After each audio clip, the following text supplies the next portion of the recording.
direct. Place à vous Emmanuel Ducrot. Bonjour Emmanuel. Bonjour Dimitri, bonjour à tous. Alors une histoire invraisemblable que vous allez nous conter ce matin. Elle est relayée par la presse suisse ces derniers jours. Histoire, on le dit tout de suite, mais qui n'était pas vraie. C'est une histoire de brosse à dents électrique connectée devenue criminelle. Elle avait été racontée par la Aargauer Zeitung, le quotidien du canton d'Argovie. Une entreprise suisse avait été, selon le journal, victime d'une attaque informatique fin janvier. Une attaque menée, tenez-vous bien, par une armée de 3 millions de brosses à dents électriques connectées sur lesquelles des pirates avaient pris le contrôle en mettant à profit une faille informatique du logiciel.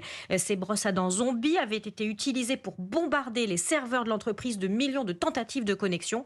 Une saturation qui avait mis le système électronique en carafe pendant 4 heures. Le but, bien sûr, c'était de rançonner la cible pour faire cesser l'attaque. Et on a cru que le hacker était dans la salle de bain. En fait, c'était de la science-fiction, c'est ça l'histoire. Eh bien oui, il est vite apparu que l'affaire était du flan. Un malentendu entre un journaliste et sa source, un conseiller en cybersécurité. Ce dernier avait imaginé un scénario pour démontrer l'intérêt de protéger les systèmes informatiques et vendre ses services. L'histoire était folle mais crédible et elle avait été prise pour argent comptant par le reporter. Et c'est ainsi que des millions de propriétaires de brosses à dents connectées ont commencé à les regarder comme les soldats zombies d'une armée secrète.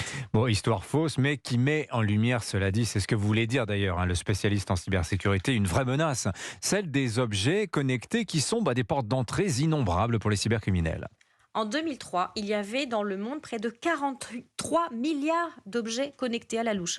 2023, en 2023, l'an dernier. Oui, bien en 2023, oui. Des écouteurs, des petites enceintes, des robots de cuisine, des frigos, des pèse-personnes, des pacemakers, des brosses à dents, des appareils photo, bref, un interminable inventaire. Chacun de ces objets utilise un programme pour communiquer sans fil avec l'ordinateur de la maison, un téléphone, une box.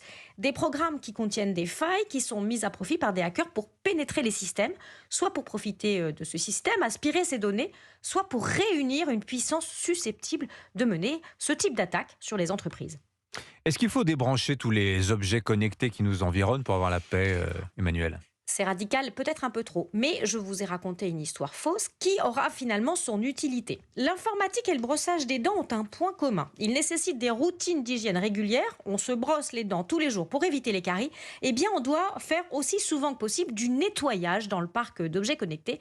Et pour ça, nous sommes collectivement tous assez crados, il faut le dire. On sait qu'il faut faire des mises à jour pour les ordinateurs, les téléphones, les tablettes. Il faut aussi le faire avec tous ces objets de nos maisons pour profiter des corrections des failles. Et on ne le fait pas assez. Et pourtant, ça pourrait éviter à des brosses à dents connectées de se transformer en ennemis de l'intérieur. Voilà, qu'il va maintenant falloir nettoyer sa brosse à dents. C'est quand même un comble. Merci beaucoup Emmanuel Ducrot. Allez, à lundi, bon week-end. Bonne journée.